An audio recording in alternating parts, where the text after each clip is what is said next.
Hello everyone and welcome back to Java Lessons on Codecademy. So today we're going to be talking about object-oriented programming. So let's get started. Java is an object-oriented programming language, which means that we can design classes, objects, and methods that can perform certain actions.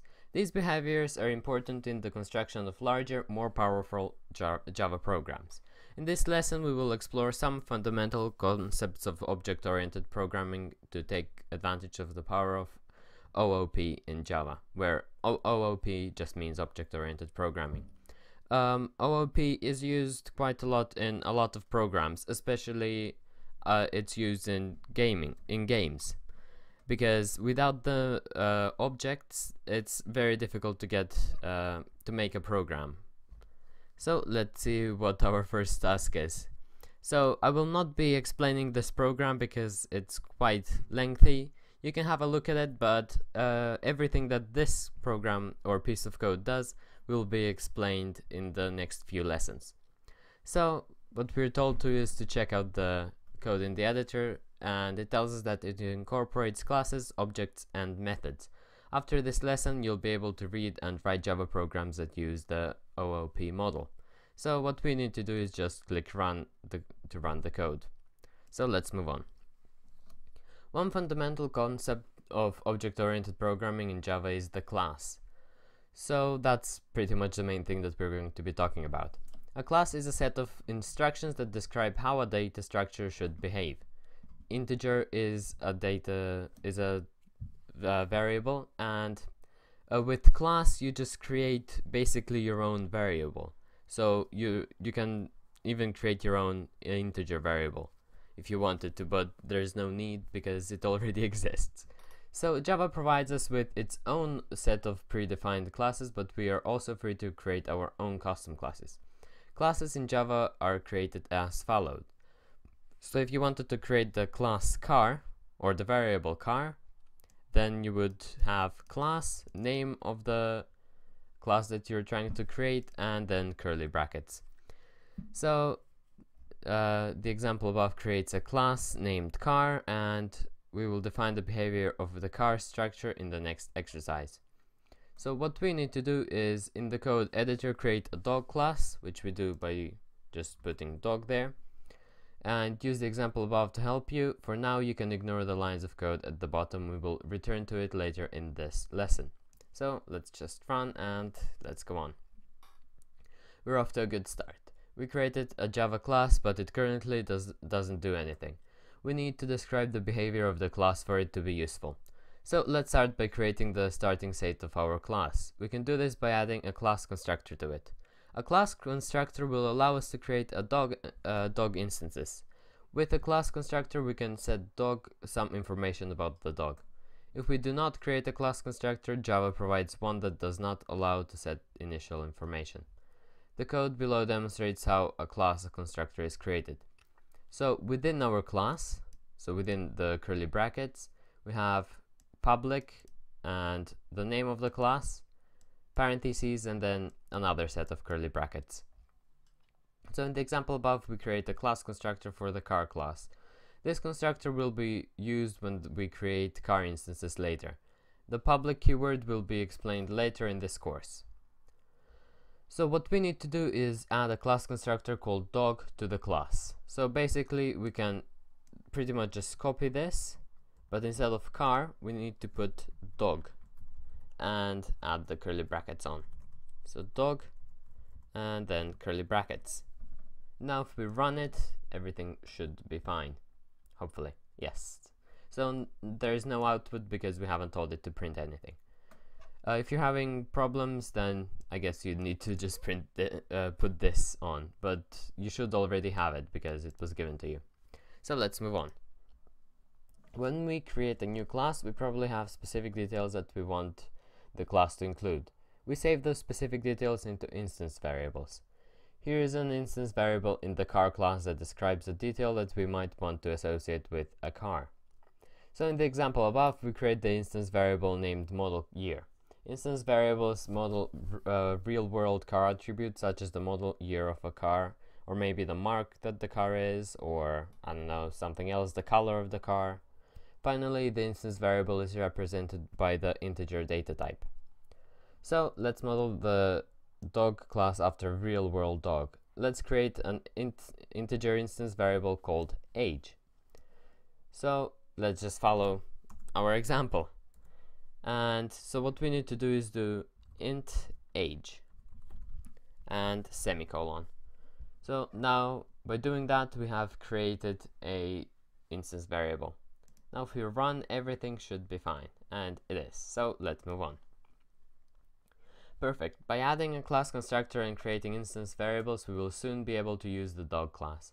However, the class constructor dog is still empty. Let's modify this by adding parameters to the dog constructor. So you can think of parameters like options at an ice cream store. You can choose to order a traditional ice cream cone, but other times you may want to specify the size of the cone or the flavor of the ice cream. So for the dog class, we can specify the initial dog age by adding parameters to the class constructor. Parameters allow data types to be created with specific attributes. Let's add parameters to our car class constructor. So in the example above, we add the integer parameter year to the car constructor, if you wanted the year that the model was made in. So the value of model year will equal the integer value that is specified when we first use this class constructor. So how you make a how you do this is by saying whatever you want this to equals whatever the user or the programmer has entered. So integer year in this case will be entered in with when the class is instantiated.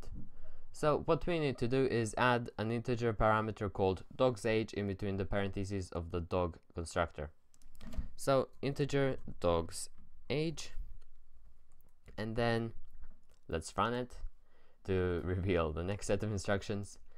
Inside of the constructor block, set the instance variable age equal to the dog's age parameter. So age equals dog's age is pretty much all that we need to do.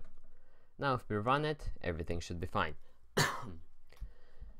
But it's not. Oh, we need a semicolon. Right, I keep forgetting.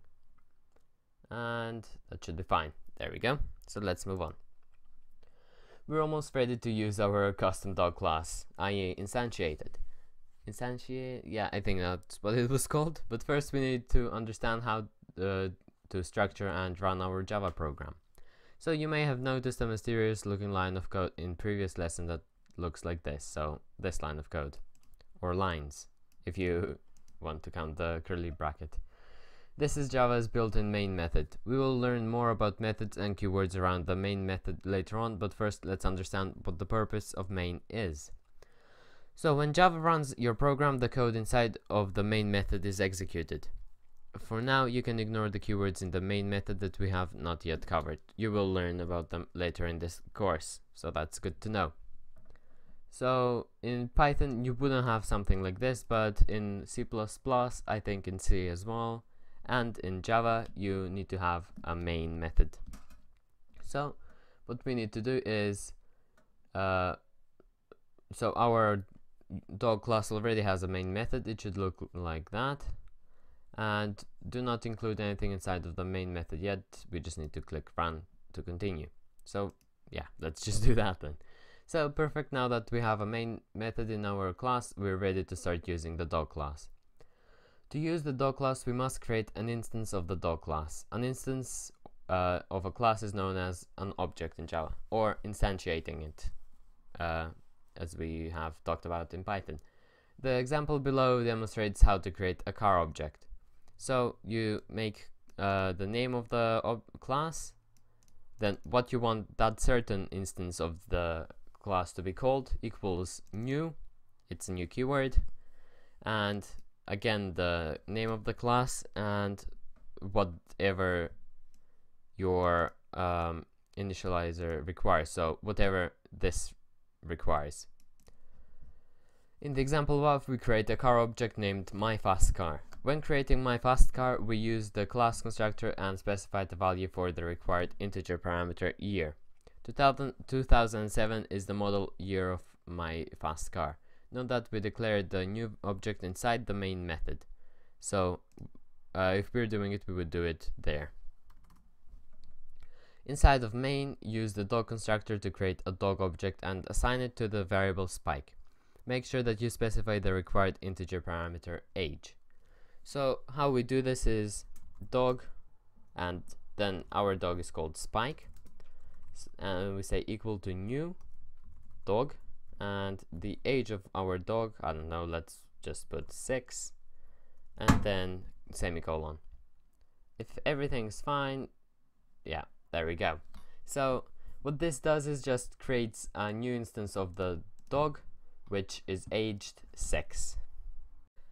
So thank you so much for watching this video. If you liked this video, then please click the like button. If you didn't like it, please click the dislike button, and please tell me in the comments down below why you didn't like the video. If you have any questions, please do ask in the comments down below. I will be looking at them, answering them as soon as I can. So until next time, thanks for watching and goodbye.